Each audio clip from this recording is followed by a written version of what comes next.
Dostlarımdan alır kaldı. Beni yürcük bulyalı.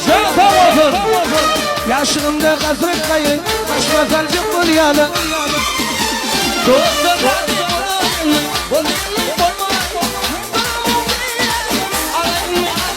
Dostlarımı bulayım. Kolayım mı bulmayın. Ne tarafı kıyafetimi alayım mı almayın. Oğulun güdür şu anlara. Oğulun aydınlan sağlamasını tanışağır yaz. Hadi taşağı da olsun.